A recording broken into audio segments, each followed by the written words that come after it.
বিরতির পর আবারও স্বাগত সংবাদে।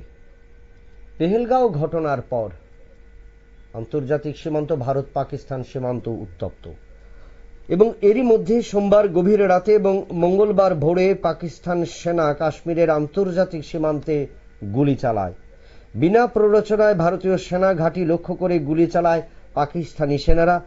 সেনা সূত্রে বলা হচ্ছে মোট 8টি সেক্টরে গুলি চালানো হয়েছে এবং সেক্ষেত্রে কোনো ক্ষয়ক্ষতির নেই।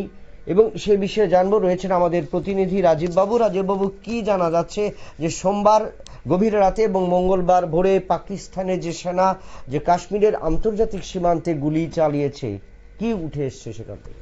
দেখুন, প্রথমেই বলি যে প্রতিনিয়ত পাকিস্তান কিন্তু কাশ্মীরে যুদ্ধবিরতি লঙ্ঘন করছে। ভারতীয় সেনা রাত হলেই রাতের অন্ধকারে কিন্তু ভারতীয় সেনা ঘাঁটি লক্ষ্য করে গুলি চালাচ্ছে। এই নিয়ে 12 দিন হলো, অর্থাৎ পহেলগাঁওয়ের ঘটনার হামলার পর 12 দিন হলো তারা প্রতিনিয়ত গুলি চালাচ্ছে। গতকাল সোমবার গভীর রাত্রে এবং মঙ্গলবার ভোরে তারা 8টি সেক্টরে ব্যাপক গুলি হেভি ফায়ার করেছে। তার মধ্যে হচ্ছে তোমার কুপওয়ারা সেক্টর রয়েছে, বারামুল্লা সেক্টর রয়েছে, পুঞ্চ রয়েছে, রাজকোট রয়েছে, মেন্দার সেক্টর, নৌশেরা, সুন্দরবনি এবং আখনুট সেক্টর। এই সমস্ত সেক্টরগুলোতে হেভি ফায়ার তারা চালিয়ে করেছে। তার গতকাল মঙ্গলবার পরে ব্যাপক ফায়ারিং করেছে। জবাবে ভারতীয় সেনাও কিন্তু ফায়ারিং করতে বাধ্য হয়েছে। এবং দেখো যে প্রতিনিয়ত পাকিস্তান কিন্তু কাশ্মীর সীমান্তে উস্কানি উত্তেজনা তৈরির চেষ্টা করছে এবং বারবার গুলি চালাচ্ছে। রাত হলেই তারা গুলি চালাচ্ছে এবং সিভিল এরিয়া লক্ষ্য করেও তারা গুলি চালাচ্ছে। তো পাকিস্তানের যে সংস্কৃতি যেটা বোঝা যাচ্ছে যে পাকিস্তান তারা বারবার বলছে তারা কোন রকম উত্তেজনা তৈরি চান না, তারা শান্তি চান। আর সেই পাকিস্তানি কিন্তু বারবার কাশ্মীর সীমান্তে উত্তেজনা তৈরির চেষ্টা করছে। প্রতিনিয়ত ভারতের সেনাবাহিনীকে লক্ষ্য করে, ভারতীয় সেনাবাহিনীর ঘাঁটি লক্ষ্য করে তারা গুলি চালাচ্ছে। এই হচ্ছে পাকিস্তানের দ্বিচারিতা। বিপ্লব, দেখো যখন এইরকম অবস্থা করছে তারা কখনো আমেরিকার পায়ে ধরছে, কখনো রাশিয়ার পায়ে ধরছে এবং রাষ্ট্রসংঘে তারা এখন ইউনাইটেড নেশনস এর সিকিউরিটি যে নিরাপত্তা পরিষদ, ইউনাইটেড নেশনস এর সিকিউরিটি কাউন্সিল যে 15 সদস্যের যে কাউন্সিল রয়েছে, সেইখানে যিনি পাকিস্তানের প্রতিনিধি রয়েছেন তিনি সেখানে বসে আবেদন করছেন যে ভারতের হাত থেকে বাঁচান। আর সেই পাকিস্তান বারবার কিন্তু গুলি চালিয়ে উত্তেজনা তৈরি করছে। এবং ইউনাইটেড নেশনস এর সিকিউরিটি কাউন্সিলের বৈঠক ছিল গতকাল। সেখানে রাষ্ট্রসংঘের যে এই পাকিস্তানের যিনি স্থায়ী প্রতিনিধি রয়েছেন অসীম ইফতিকার আহমেদ, তিনি অভিযোগ করেছেন যে ভারত তাদের জল বন্ধ করে দিয়েছে, যার ফলে 240 মিলিয়ন পাকিস্তানিদের অসুবিধা হচ্ছে। সিন্ধু নদীর জল চুক্তি বাতিল করে দেওয়ার ফলে তারা প্রচন্ড অসুবিধার মধ্যে পড়েছেন এবং তাই তারা রাষ্ট্রসংঘের হস্তক্ষেপ দাবি করেছে। এবং গতকালের যে মিটিং বৈঠকটা হয়েছে নিরাপত্তা কাউন্সিলের, যে রাষ্ট্রসংঘের নিরাপত্তা কাউন্সিলের বৈঠক, সেই বৈঠকে কিন্তু ভর্ৎসনা করা হয়েছে পাকিস্তানকে যে সেই দেশের লস্করে তৈবা সহ বিভিন্ন জঙ্গি সংগঠনকে প্রশ্রয় দেওয়া হয় এবং এই ঘটনা যেটা হামলা হয়েছে পহেলগাঁওয়ে 26 জন নিরীহ পর্যটককে খুন করেছে পাকিস্তানের জঙ্গিরা, তার নিন্দে করা হয়েছে। আর সেই জায়গায় দাঁড়িয়ে পাকিস্তান যখন সমালোচনা শুরু হয়, তীব্র নিন্দা করা শুরু হয় রাষ্ট্রসংঘের এই নিরাপত্তা কাউন্সিলের বৈঠকে, সেই বৈঠকে পাকিস্তানের যিনি প্রতিনিধি অসীম আহমেদ তিনি বলছেন যে তারা যুদ্ধ চান না, তারা শান্তি চান, রাষ্ট্রসংঘ হস্তক্ষেপ করুক। আর সেই পাকিস্তান যে তারা প্রতিনিয়ত উত্তেজনা তৈরি করছে কাশ্মীর সীমান্তে, তারা গুলি চালাচ্ছে।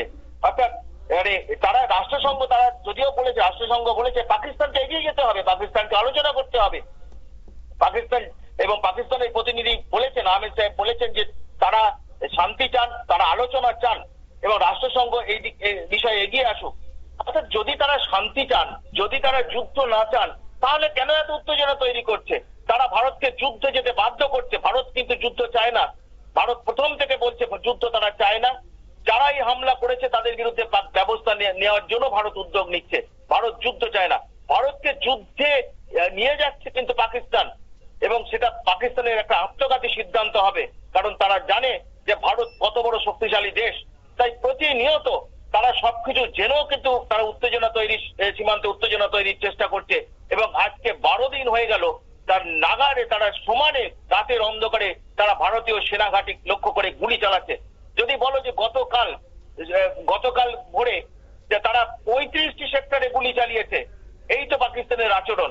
একদিকে যেখানে মানুষ তারা অসহায়, তারা পাকিস্তান সরকারের বিরুদ্ধে বিদ্রোহ করছে, আর একদিকে পাকিস্তান সেনা এবং পাকিস্তানের কিছু রাষ্ট্র নেতা তারা ভারত বিরোধী কাজ করে যাচ্ছে, আর বিশ্বের নেতাদের কাছে যে পায়ে ধরছে যে শান্তি ভারতকে বোঝান।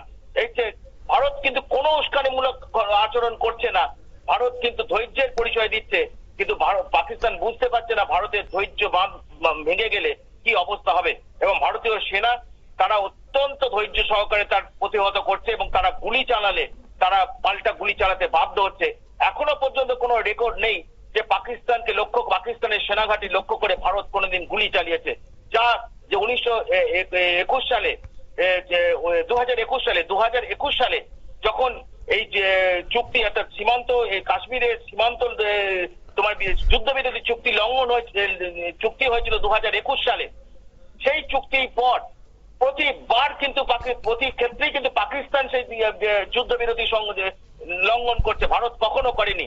এবং আমরা দেখলাম যে পহেলগাঁওয়ের ঘটনার পর তারা সংযত হওয়ার পরিবর্তে তারা এখনো পর্যন্ত সেই একই আচরণ করে যাচ্ছে। আজকে এই নিয়ে 12 দিন তারা গুলি চালালো, যদিও গুলিতে ভারতের কোনো ক্ষতি হয়নি, তারা কিন্তু প্রতিদিন গুলি চালাচ্ছে। গতকাল 35টি সেক্টর লক্ষ্য করে গুলি চালিয়েছে, এবং আজকে 8টি সেক্টর লক্ষ্য করে গুলি চালিয়েছে। এবং সিভিল এরিয়া অর্থাৎ গ্রাম যে প্রত্যন্ত যে বর্ডার সীমান্তগুলো অঞ্চলে প্রচুর মানুষ বাস করে, গ্রামের মানুষ বাস করেন জম্মু কাশ্মীর সীমান্তে, সেখানেও লক্ষ্য করে তারা গুলি চালাচ্ছে। অর্থাৎ পাকিস্তান এইরকম মানে বিনা প্ররোচনায় উত্তেজনা তৈরির চেষ্টা করছে সীমান্তে। বিপ্লব। ধন্যবাদ রাজীব বাবু। যে পাকিস্তান বিনা প্ররোচনায় কাশ্মীরে গুলি চালাচ্ছে সেনাবাহিনীদের, একদিকে রাষ্ট্র নেতারা রাষ্ট্রসংঘের কাছে ভিক্ষে চাইছে ভারতের সাথে আলোচনার, রাশিয়ার সাথে আলোচনার এবং আমেরিকার সাথে আলোচনার মধ্য দিয়ে সেই মধ্যস্থতা এবং ভারত পাকিস্তানের সম্পর্ক গড়ে উঠুক। রাষ্ট্রনেতারা একদিকে সেই ভাব দেখাচ্ছেন, আবার অন্যদিকে ভারতীয় সেনা ঘাঁটিকে লক্ষ্য করে পাকিস্তানি সেনা গুলি চালাচ্ছে, যদিও তার পাল্টা জবাব ভারত দিচ্ছে। এবং এই জবাবের জন্য তৈরি থাকতে হবে পাকিস্তানকে, কারণ যে কোনো মূল্যে কিন্তু পাকিস্তানের মদতে ভারতে কোনো রাষ্ট্র বা ভারতের কোনো অঞ্চল, কাশ্মীর কিংবা অন্য কোথাও কিন্তু কোনোভাবেই কিন্তু যে সন্ত্রাসবাদীদের হানা যেন না হয় তার মোকাবিলা করার জন্য প্রস্তুত ভারতীয় সেনাবাহিনী বা ভারতীয় প্রতিরক্ষা মন্ত্রক। সেটা কড়া ভাষায় প্রধানমন্ত্রী বলেছেন প্রতিরক্ষা মন্ত্রী বলেছেন, স্বরাষ্ট্রমন্ত্রী। অর্থাৎ পাকিস্তানকে জবাব দেওয়ার জন্য ভারত কিন্তু তৈরি রয়েছে। নিয়ে নিচ্ছি আবারও একটা ছোট্ট বিজ্ঞাপন বিরতির, সঙ্গে থাকুন।